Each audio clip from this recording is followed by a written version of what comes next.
All of it put together is third force. Third force's imaginary fantasy extension. If you do a scientific fiction movie, sci-fi movie, based on all your understandings about the third force, it is fourth force. Listen.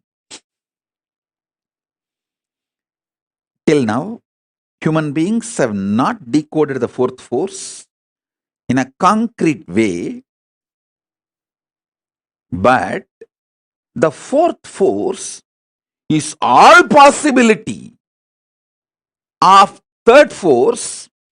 Because it is all possibility of the third force, any science fiction movie you develop based on anything you know about the third force is a reality in the fourth force. Listen to that. I'm repeating. Any fantasy imagination you develop centered on the principles you know about the third force is part of the fourth force. Because the fourth force is everything you can imagine as an extension, transformation, multiplication of the third force and more.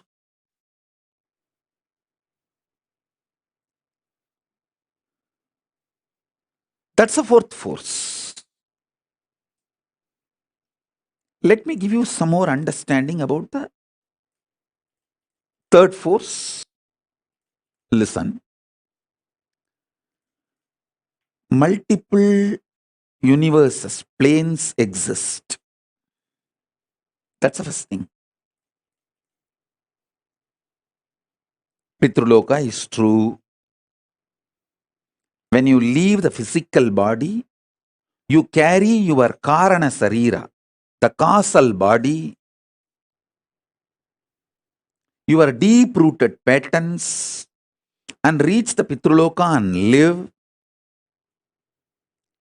I am not lying to you when I say, if your generations give you the Shraddha and Pinda only, you will be happy and have a social respect in the Pitruloka. I am not strategic or cunning or lying when I utter this word. I am uttering the truth. It's not that I wanted the Hinduism to spread and kept alive, so I am telling you this story. If Hinduism is not kept alive, planet Earth will not be there. Get lost. I have nothing to lose. I already renounced the planet Earth. I am in Kailasa. If you guys want the planet Earth, save it.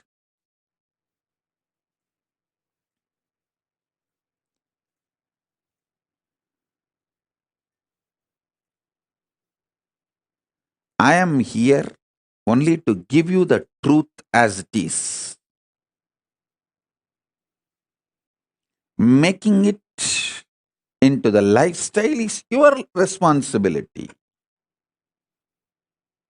Listen. Especially the people who are already successful, having basic needs of your life fulfilled. Like you already have a spouse, kids, car, house, basic needs. All those people, those of you, it's your responsibility to create ecosystem for your next generations to understand, internalize the science of Hinduism, the cosmic science, the greater science,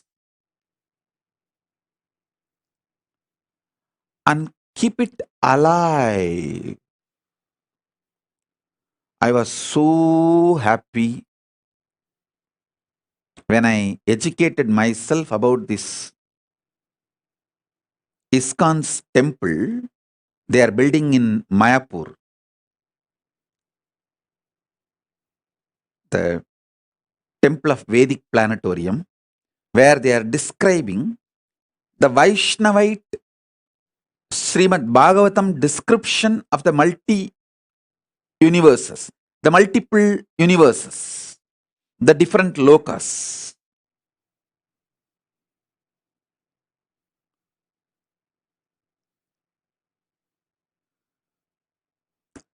It's a Vaishnavite version. It's a Bhagavatam version. But I'm so happy that they have attempted to make people understand about the existence of the multiple universes, the vertical time zones. Surely, I'll be giving the Vedic Agamic version of the multiple universes and building a temple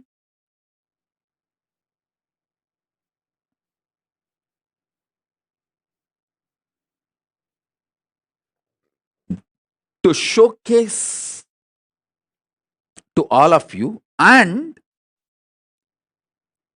show you experientially how each initiation and power manifestation, you can experience those vertical time zones like Devaloka, Pitruloka, Tapoloka,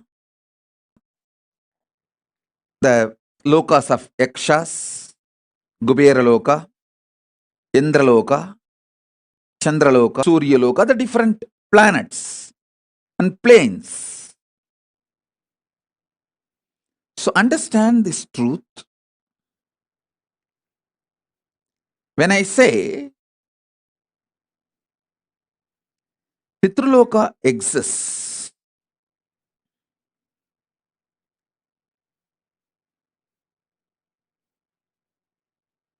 it is true.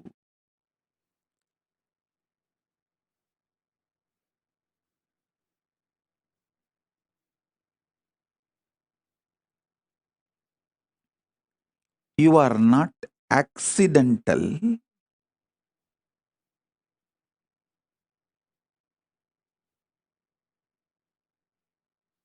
Evolution of some biological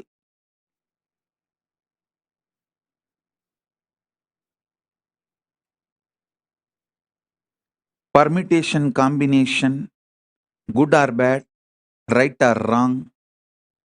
No. You are a conscious manifestation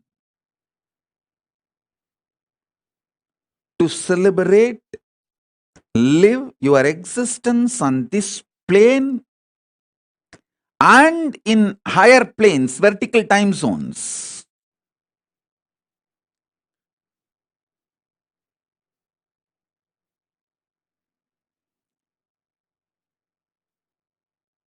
I am giving you the truth and my vision to create an ecosystem where this truth can be lived and celebrated. This is my sincere effort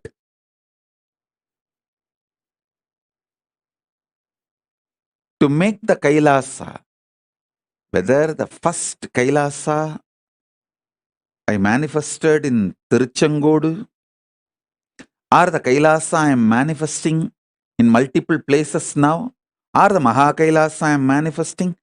This is the vision. Vision is where human beings are given a very powerful supportive ecosystem where they are complete about everything related to this world. Health, wealth, beautiful relationships, success, feeling empowered, enlightened, and about the vertical time zone, multiple universes, and start experiencing it, preparing themselves to live in those spaces after they leave the body. Because life doesn't end when your body stops functioning. No.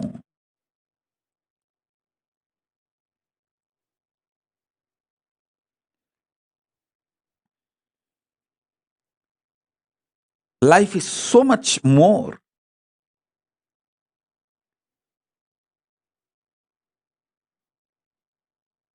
than you can even imagine, understand.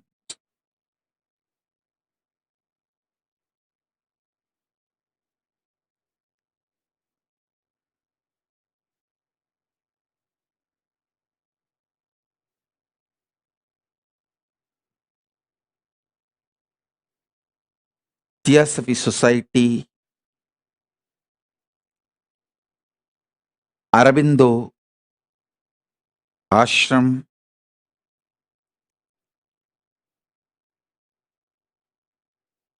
Paramahamsa Yogananda, Osho, Maharshi Mahesh Yogi, ISKCON, Ramakrishna Mission, Sampradaya, all of them have sincerely trying to make the same vision in their own version.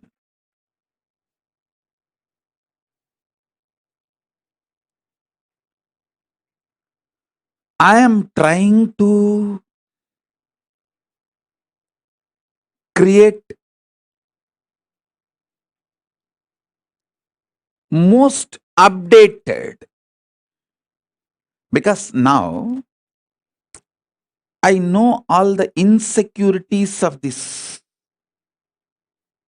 human beings,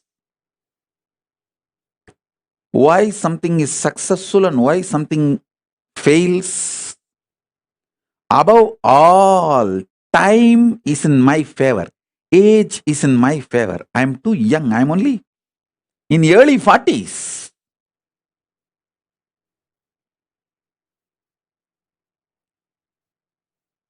Whole life is in front of me. Already I have 41 Chaturmasya spiritual strength, 27 years of a spiritual socio experiences, working in the spiritual field with the society, 27 years of solid experience and expertise, 41 years of Chaturmasya, solid spiritual foundation, and I have my whole life ahead of me. This is the advantage I have. Let me express these truths so this vision can start manifesting in all of you. This third force and fourth force manifests in all of you. This is my vision for all my Kailasas. Whether it started in a container, I don't know how many of you know, the first Adinam, Tiruchengoda Adinam, started in a steel shed. That is why I always feel container is auspicious. Put container in any place, it will become Kailasa. Because the first Kailasa is container Kailasa. Only then the hut was built. There was a small steel shed which was used as a pump set, gifted to me by a devotee. That's when first I started staying. From there only I built the hut.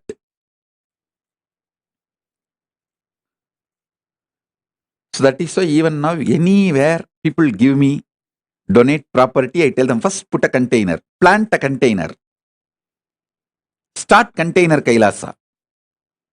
From there it will evolve. From container Kailasa to uncontainable Kailasa. The vision is same. Where we provide an ecosystem for human beings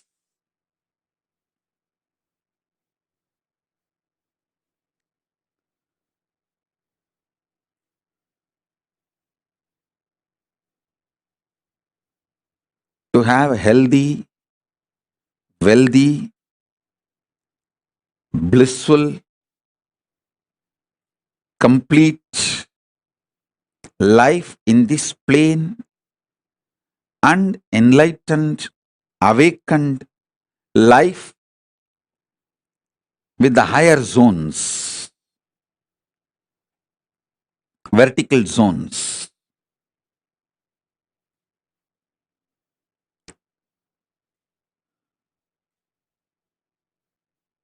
Still, many of my vision is not yet unfolded into reality, but I have spelled out my vision very clearly.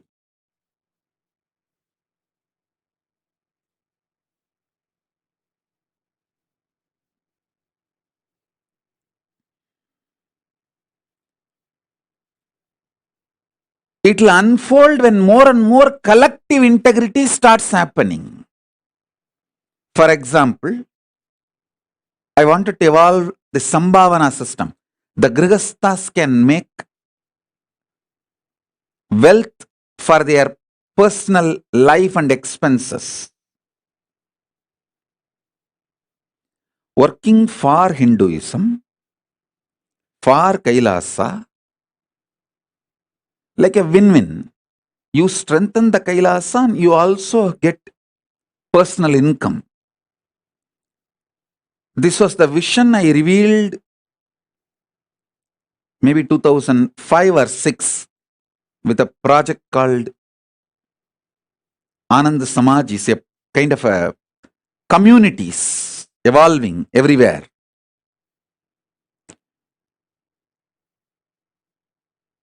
If we have people with more collective integrity who take the responsibility for integrity of everyone, these systems can be successful. These things can be successful. A 10 family can join, take up a project, make it successful, have Kailasa strengthened, Hinduism strengthened, and the ecosystem strengthened, and you receive the personal income. All the things are fulfilled like a win-win. It is possible. It is possible, especially in the cities of India and the NRIs in Malaysia, Europe, US, Trinidad, Tobago, where the Hindus are the richest ethnic minority. If you guys start evolving this kind of Kailasas, you will create an ecosystem where your generations will have strong feeling connection with Hinduism. They will live Hinduism. They will manifest Hinduism. They will be giving you the Shraddha for generations, building the modern day Agraharams.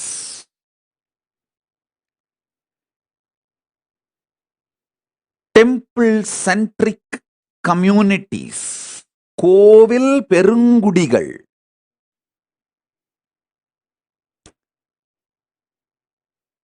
தமிழ்ல சொல்லணும்னா, மலையும் மலை சார்ந்த இடமும் குறிஞ்சி,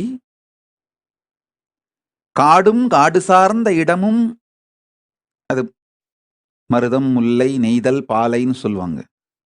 ஐம்பெரும் நிலங்கள்னு.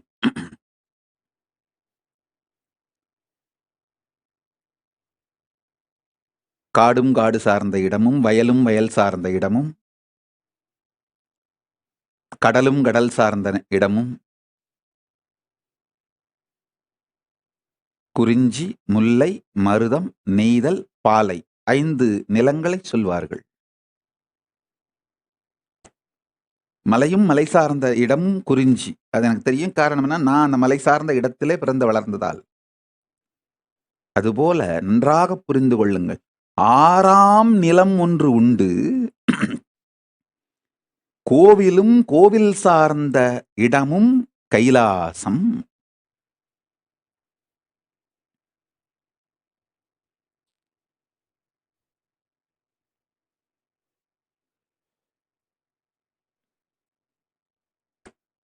Listen, temple-centric communities temple-centric lifestyle.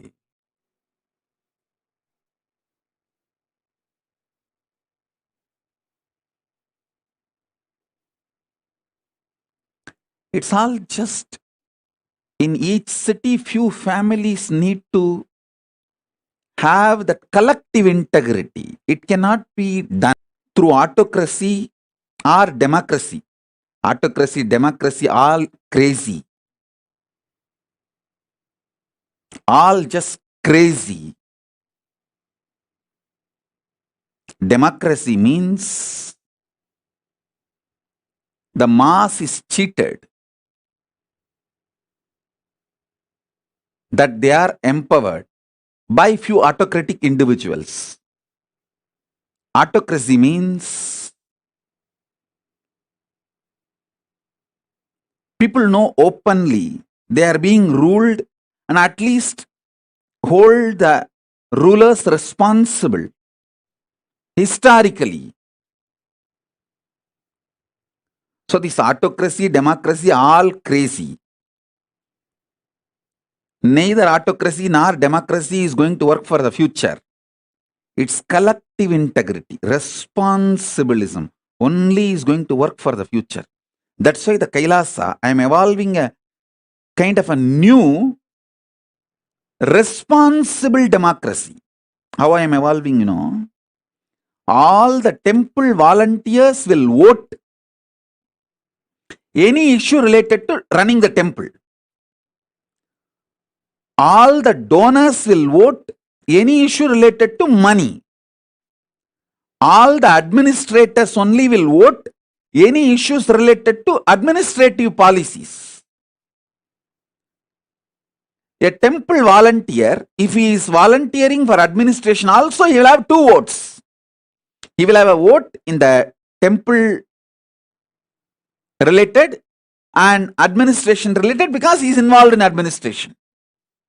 If he is an SJP donor, he will have the voting, one more vote to involve and vote about the economic affairs. So the votes are given based on the responsibility, responsibilism. Responsible democracy evolves collective integrity. That's the way I'm evolving now. I'm actually sitting and penning down the whole principles, how the Kailasa should be run, the guidelines. I'm making it into a responsible democracy. If you are a temple volunteer, you spend certain number of hours maintaining temple, you have the right to vote everything related to temple affairs. If you are a donor, SJP Yajaman, you get 1 vote related to all the economic affairs. If you are a SJP Karta, you get 5 votes, all related to economic affairs. If you are volunteering in administration, you get vote to vote in all affairs of administration. If you are volunteering in garden, housekeeping, you get the right to vote in all the affairs of the gardening, housekeeping. Responsible democracy.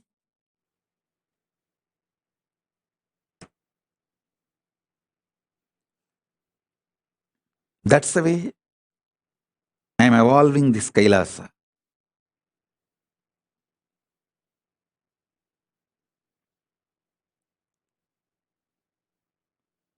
These digital ecosystems and the spiritual ecosystems I am evolving all over the world.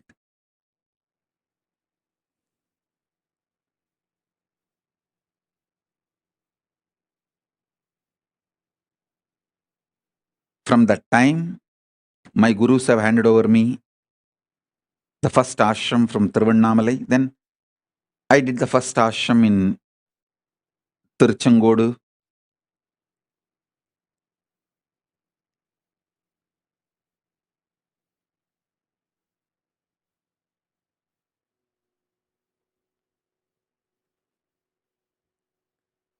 My vision for Kailasa is clear.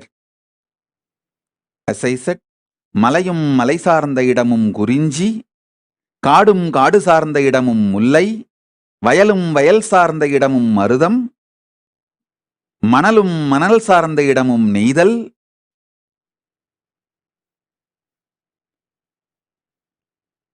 I think மணலும் மணல் சார்ந்த இடமும் பாலை, கடலும் கடல் சார்ந்த இடமும் நெய்தல். Then கோவிலும் கோவில் சார்ந்த இடமும் Kailasam.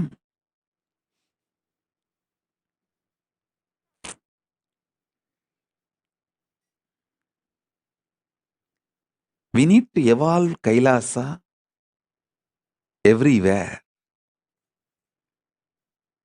I am seeing some of the successful Kailasas. Banu Patel has done a best Kailasa in Oklahoma. Because naturally she has a beautiful collective integrity team built for her business. See, the business network she built is all from the family, and they all have already built a collective integrity. That is why that the Kailasa Oklahoma is such big success. The best kept deities, most beautiful rituals, they all gather, sing, dance, happily, inspire, live Hinduism, do Garba dance, Bhagavat Katha, Guru Puja, Shiva Puja, spirituality, meditation, yoga, whatever they can. I tell you, they already formed a ecosystem where their generations will learn more and more about Hinduism and live, practice.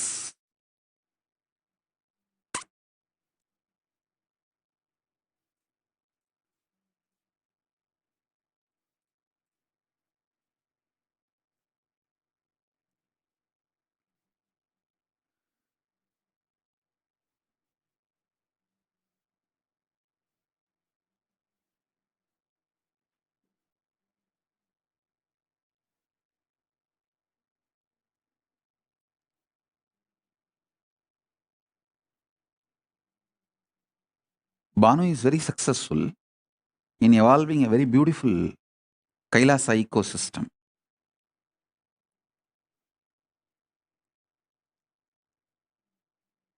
Maybe little more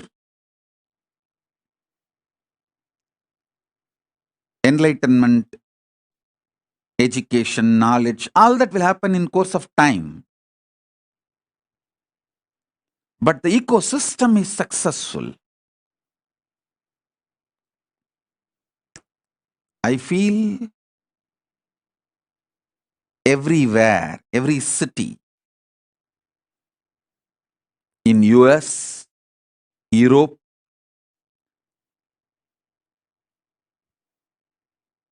even in India, if you start creating this Kailasa ecosystem, you will have your next generation following Hinduism, giving you Shraddha. You will have peace in Pitruloka.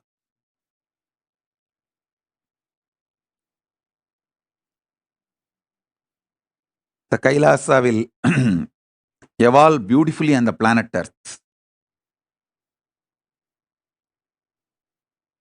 திரும்ப சொல்றேன், மலையும் மலை சார்ந்த இடமும் குறிஞ்சி, காடும் காடு சார்ந்த இடமும் முல்லை, வயலும் வயல் சார்ந்த இடமும் மருதம், கடலும் கடல் சார்ந்த இடமும் நெய்தல், மணலும் மணல் சார்ந்த இடமும் பாலை. ஏன் மெமரிலேயே கரெக்டா இருந்து இவனுங்க ரெஃபரன்ஸ் கொடுக்குறேன்னு சொல்லி துண்டு சீட்டு கொடுத்து என்ன குழப்பிட்டானுங்க. எப்பவுமே நம்ம மண்டைய நம்புறது தான் பெஸ்ட். துண்டு சீட்டை நம்பினோம்னா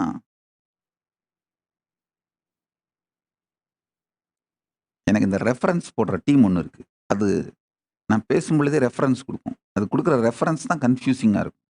எப்பெல்லாம் நான் என் பிரெயின் மெமரியை நம்பி சொல்கிறேனோ அப்பெல்லாம் கரெக்டாக சொல்லிடுவேன். எப்பெல்லாம் இந்த ரெஃபரன்ஸ் கொடுக்குற இந்த எழுதி கொடுக்குறவங்க சீட்டை நம்புறனோ அப்பெல்லாம் குழப்பி வச்சிருதுங்க.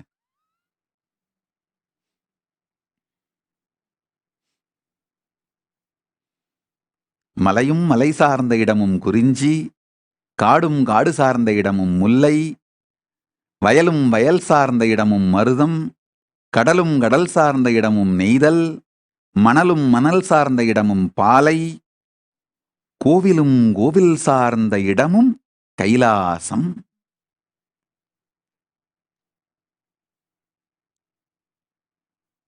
Every city on the planet Earth, we should create Kailasa.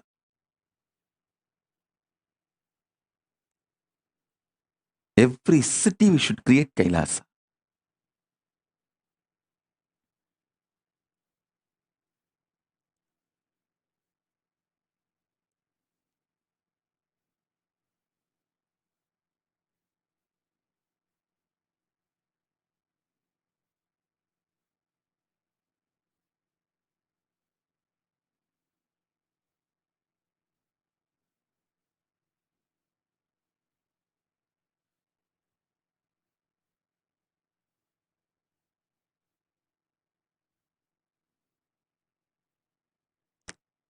Kailasa lifestyle is a beautiful preparation for you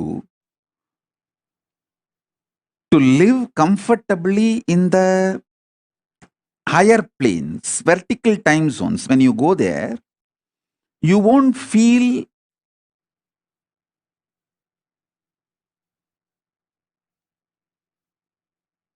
cultural shock. You will not feel cultural shock when you go to the higher planes if you learn the Kailasa lifestyle here on the planet Earth.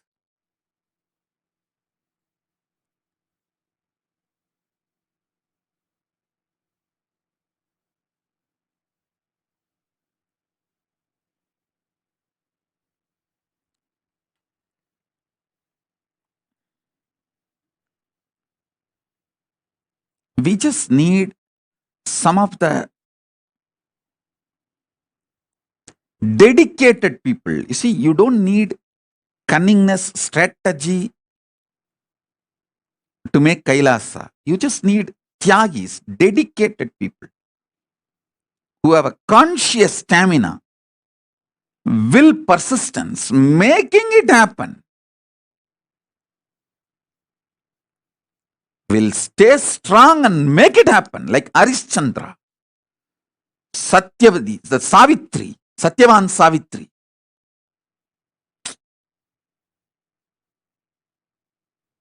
Whatever. Will, persistence. Nachiketa. Will, persistence.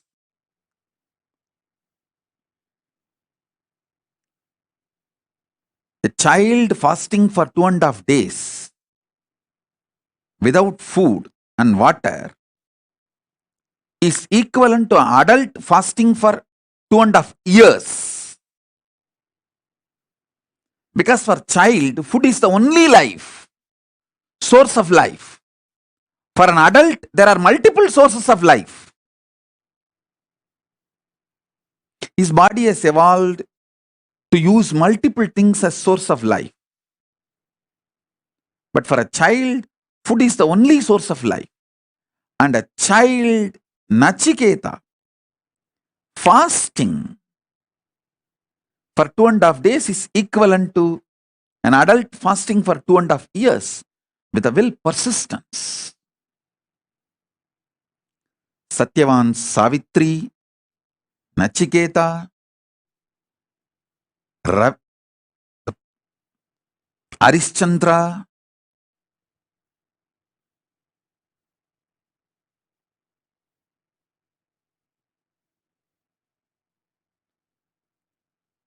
what a will, persistence. We need just few people with that kind of a conscious stamina, will, persistence to create collective integrity, to make collective integrity for Kailasa to happen.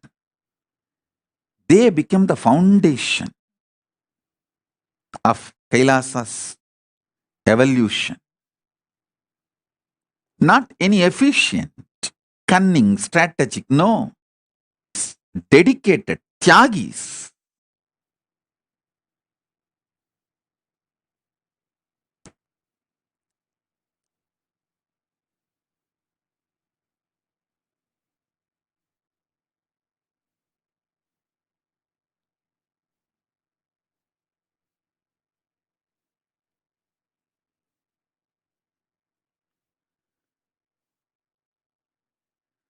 Earlier, the Kailasas are like luxury. But now, it is survival need.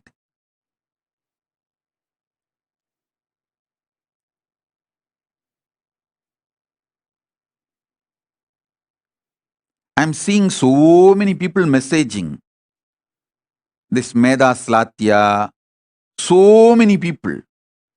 Oh, I want Kailasa in Kashmir, I want Kailasa in Guwahati. All you guys,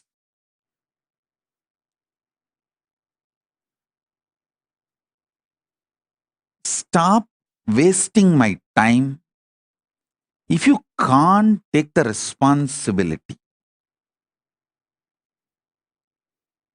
Meda Slatya, you don't need to be independent. You just need a conscious will, conscious stamina, will, persistence. Go to Adi Kailasa, get trained, renounce your luxurious, hypocritical, criminally negligent lifestyle. Because your ancestors did not do the Tyaga, Kashmiri Pandits are suffering and Hindus lost Kashmir. Don't continue to be criminally negligent. Decide to dedicate and stop your stupid ideas about life. Go to Adi Kailasa and have the basic training. Then carry that ecosystem to Jammu and Kashmir and start manifesting, reviving. Do what need to be done. Nobody is interested in your crybaby stories. Nobody is interested in your criminal negligent lifestyle. Or just disappear from my eyes. Go and live as you want. Don't waste my time and get the karma of Guru Aparada. Wasting Guru's time.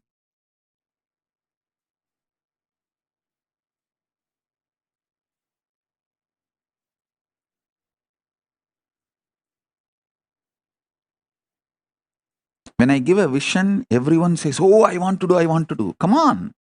There is a clear system I have evolved. Procedure.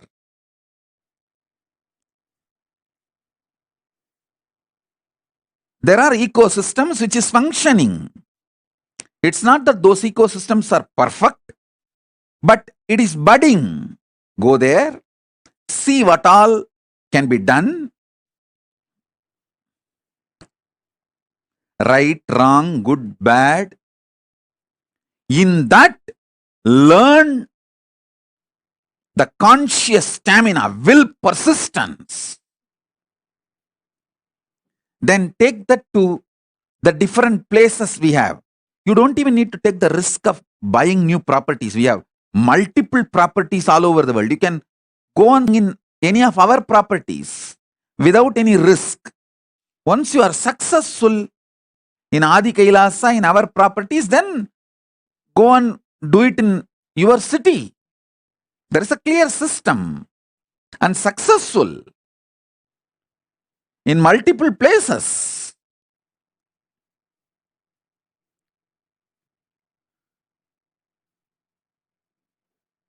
Instead of doing the responsibility. Just lying to yourself and to me. Oh, I want to do this in Jammu. I want to do this in Kashmir. I want to do this in Guwahati. I want to do this here. I want to do that there. No.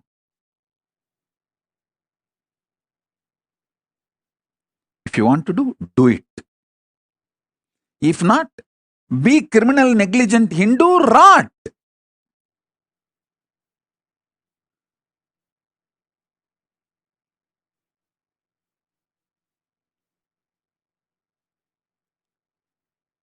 As I told you, the Hindus should know their negligence has crossed the level of casual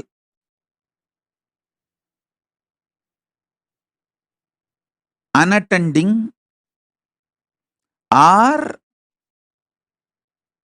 just blinded by the consumeristic lifestyle. All that level is over. Now it has gone to criminal negligent level.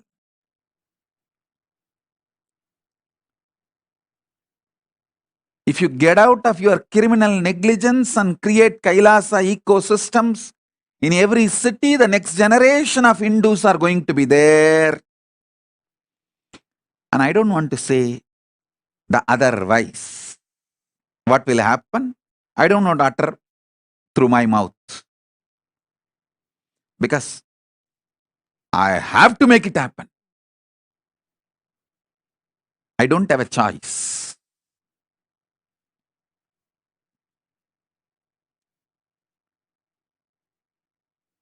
If you join along with me, I'll do it with you. If you don't, I'll do it without you. If you oppose, I'll do it in spite of you. But I'll do it. I'll make it happen.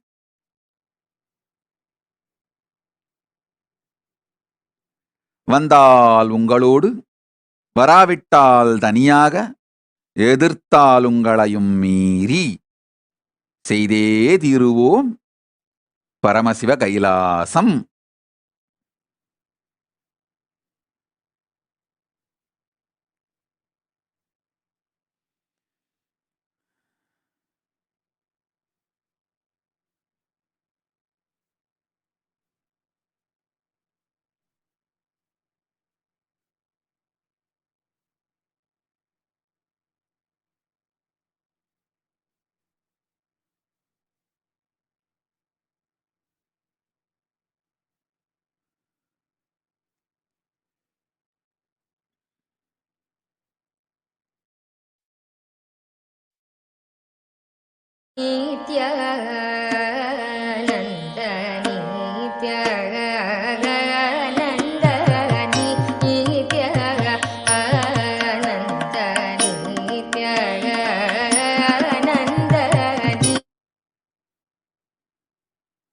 Listen.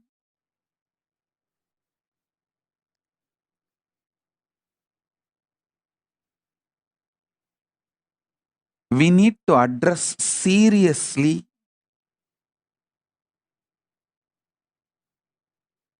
these few issues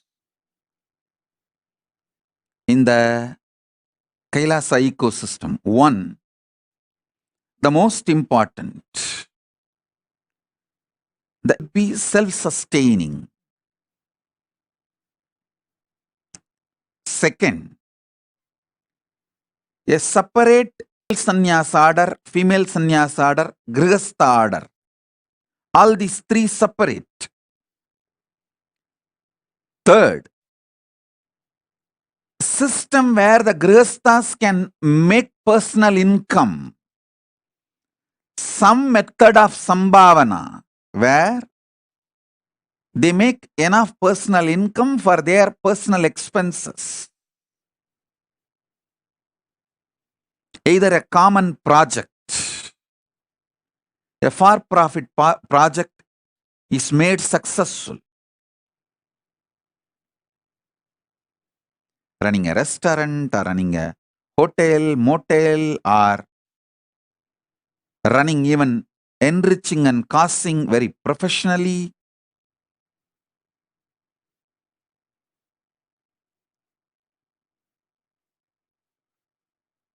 There are multiple possibilities.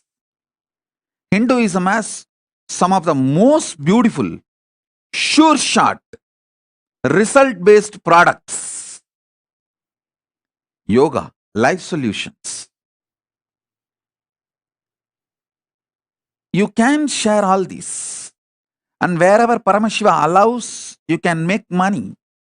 The money can be made.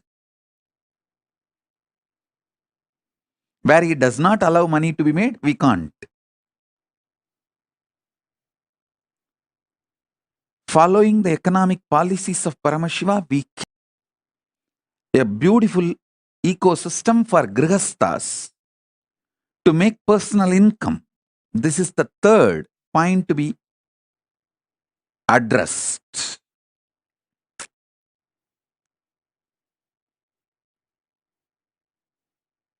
Fourth, responsible democracy in evolving all the policies of those Kailasas ecosystem.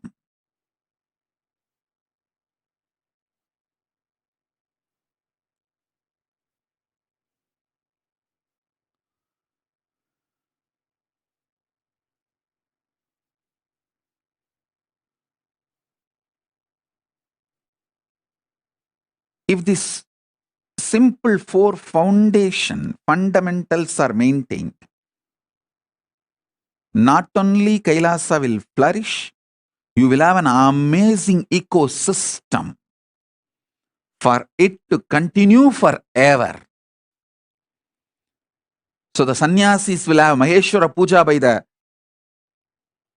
generation of sannyasis, sannyasa parampara, and they will be happy in Kailasa and Pitruloka, wherever they reach as per their karmas. If they were living as sincere, integrated sannyasis, they will straight reach Kailasa. If they had messed up, then they will reach only Pitruloka. If they are completely messed up, then Brahmarakshas. That is up to them.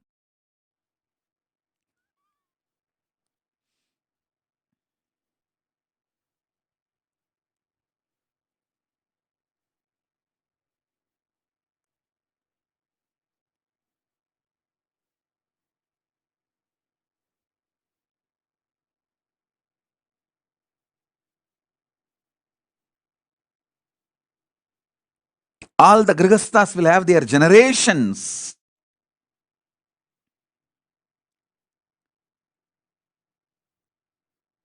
Beautifully living Hinduism and giving Shraddha to you for generations. So you will be happy in Pitruloka or Kailasa, wherever you reach.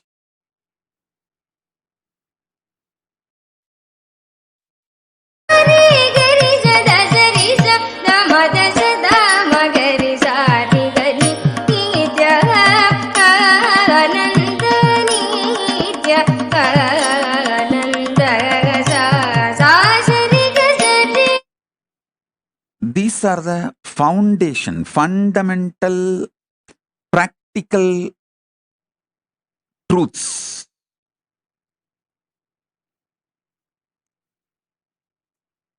This is enough for the Kailasa ecosystem to manifest.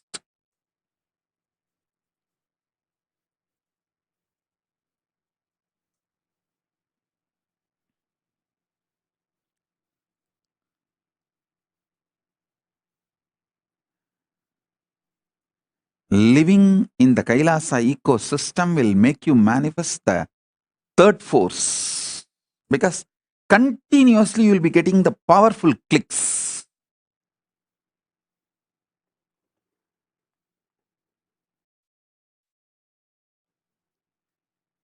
You will have a very peaceful life.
I'll repeat, these four things need to be addressed for any successful Kailasa.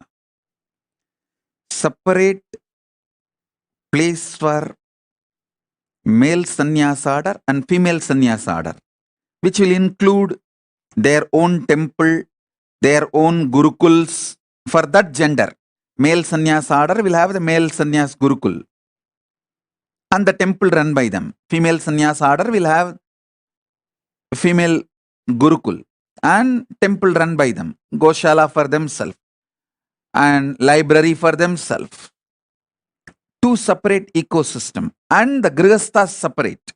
Grihasthas will have their own library and their own temple, their own goshala or any other projects. All three separate campus so that each one's ecosystem is not disturbed by the other's ecosystem. All three will be successful. If not, all three will go through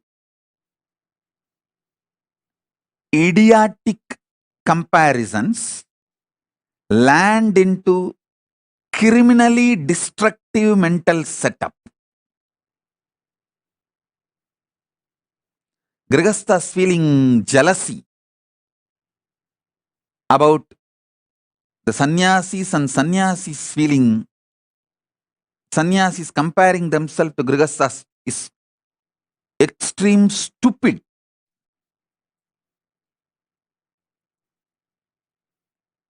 Criminal negligence and crime itself.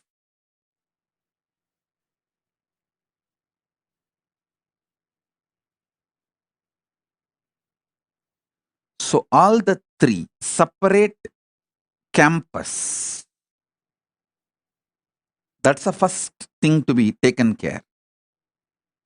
Second, most important,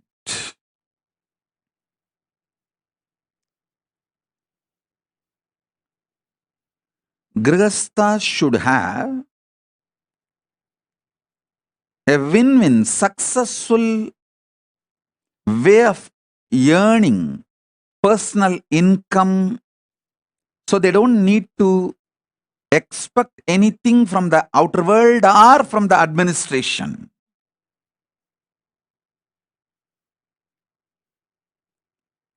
They have their own independence and what they call as security for their future and all that.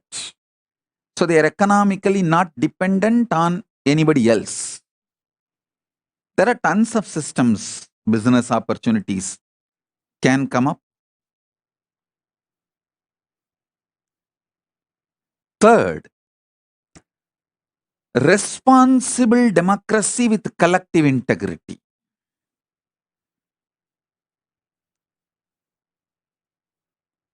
Responsible democracy with collective integrity.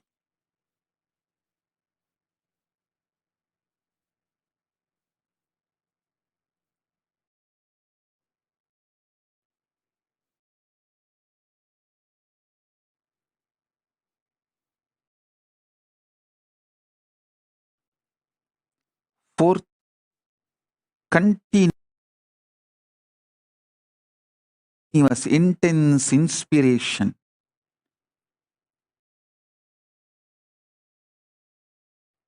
Living Kailasa. That fourth job, I'll do it continuously.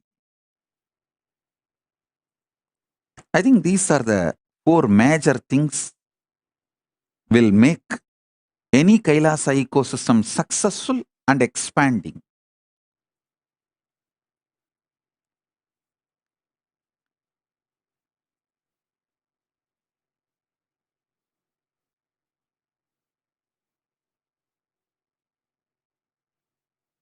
Based on these principles, you can create in each city on your own. It is not necessary all the Kailasavasis have to have houses just in one campus. No. It can be near around the temple. You can settle down around the temple. For example, there are so many people, devotees who have settled down around the LA temple, Los Angeles temple. They are not in one campus, or it's not that owned by the central organization or anything. It's all their houses. But they have settled down around the Kailasa, Los Angeles. You can settle down around the Kailasa, San Jose, driving distance or walking distance, and start developing collective integrity. Start developing separate campuses for men and women.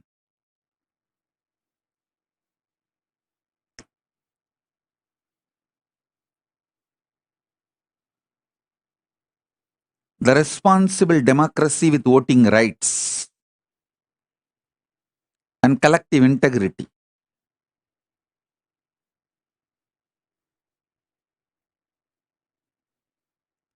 This will make Kailasa ecosystem everywhere.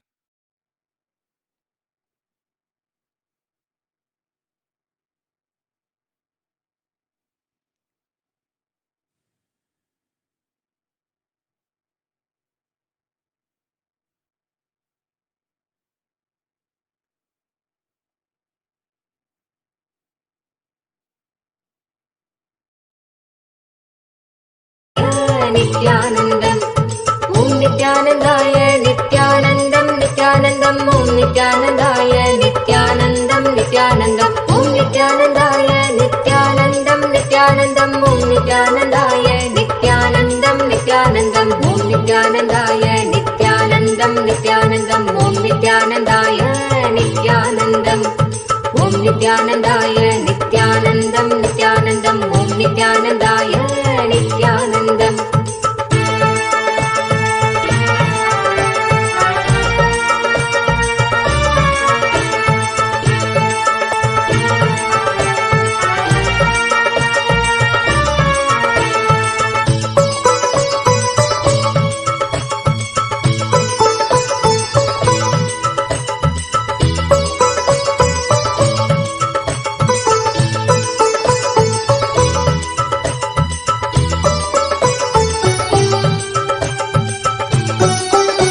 Nithyanandaya, Nithyanandam,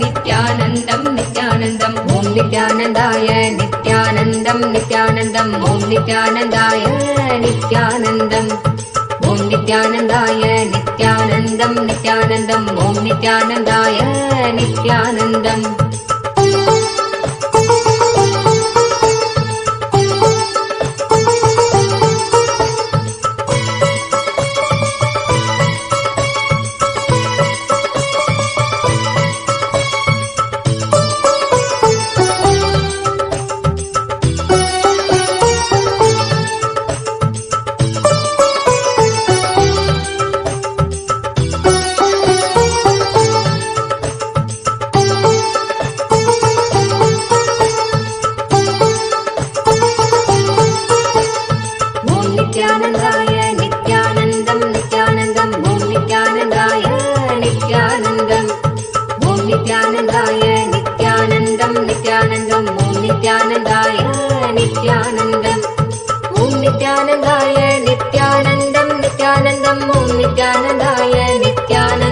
Nithyanandam, Om Nithyanandaya, Nithyanandam, Nithyanandam, Om Nithyanandaya, नित्यानन्दाय नित्यानन्दम् Om नित्यानन्दाय नित्यानन्दं नित्यानन्दम् Om नित्यानन्दाय नित्यानन्दम्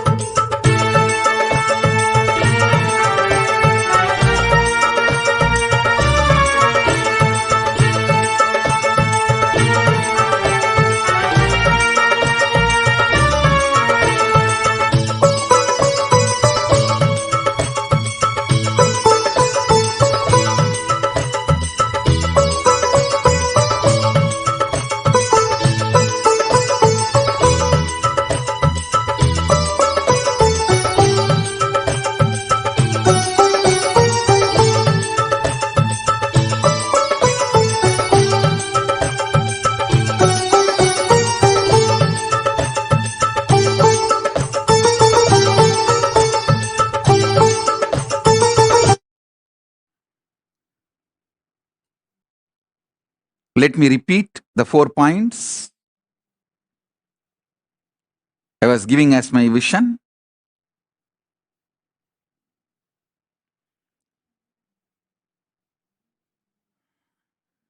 For a successful Kailasa ecosystem,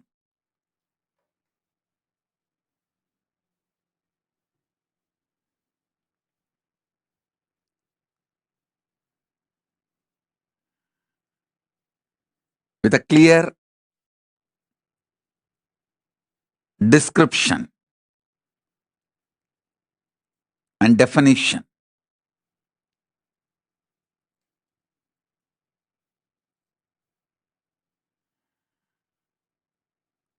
first point, all the 3 orders to have a separate campus, like male sannyas order, female sannyas order, grihastha order, all 3 self-sustaining.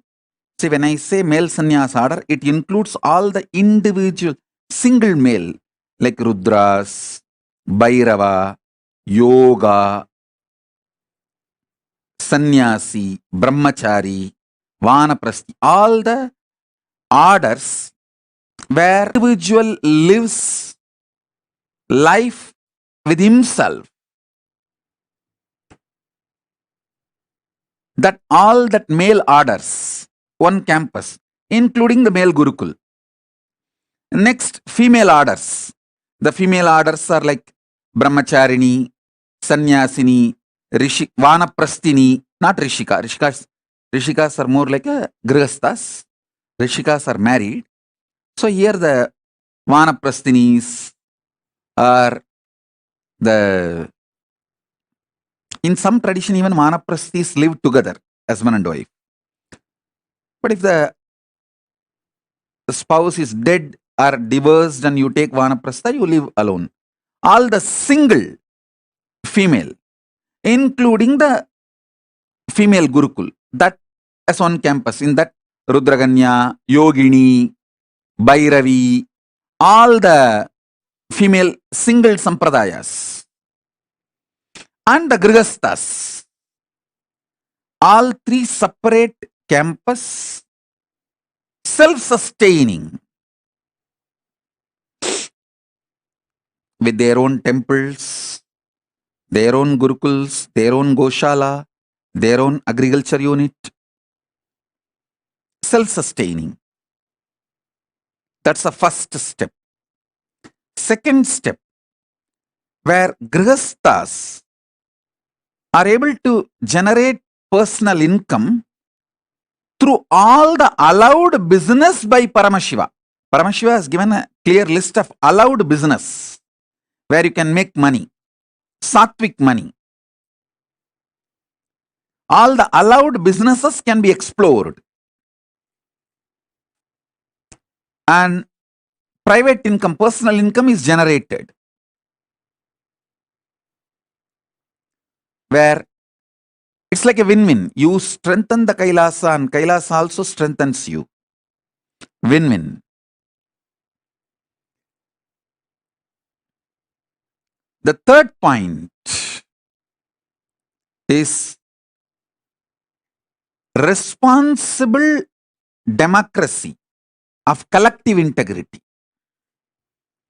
where people who are responsible for that departments, that ministry, only has a right to vote the issues related to that ministry.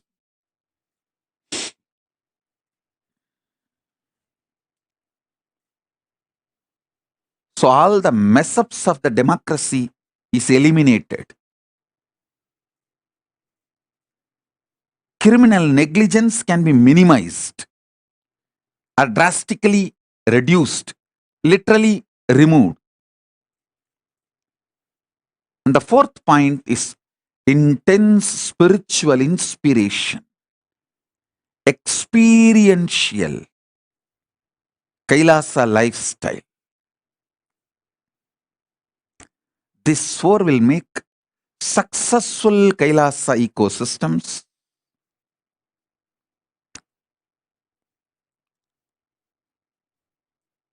all over the world. We should think and work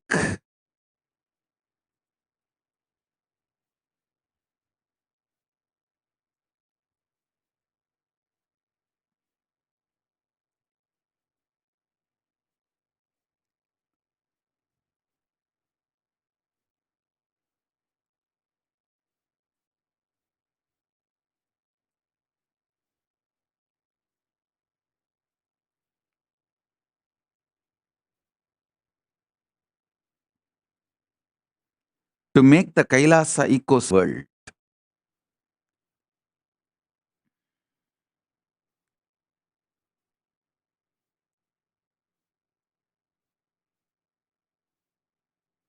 So all of you contemplate on this. I'll reveal more depth and details about third force and fourth force in a very practical, implementable ways.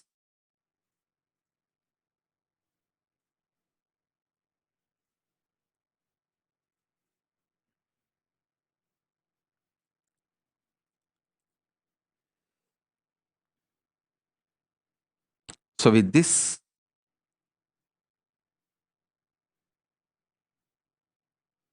we will have darshan later. I'll announce the time of the Paramashiva darshan. Now it's already late for all of you to go to bed. It's 11:36. So with this, I bless you all.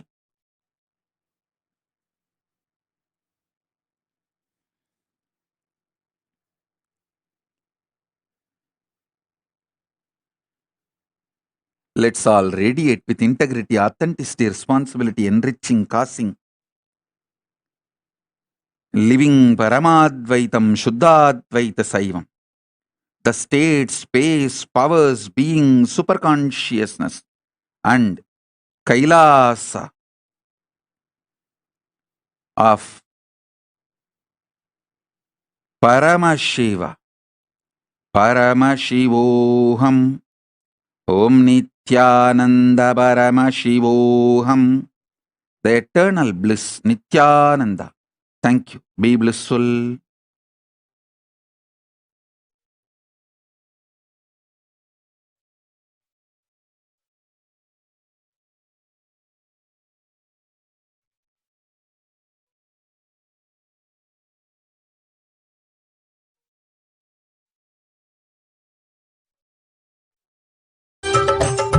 Nithyanandam, Om Nithyanandaya, Nithyanandam. Om Nithyanandaya, Nithyanandam, Nithyanandam. Om Nithyanandaya, Nithyanandam. Om Nithyanandaya, Nithyanandam, Nithyanandam. Om Nithyanandaya, Nithyanandam, Nithyanandam. Om Nithyanandaya, Nithyanandam, Nithyanandam. Om Nithyanandaya.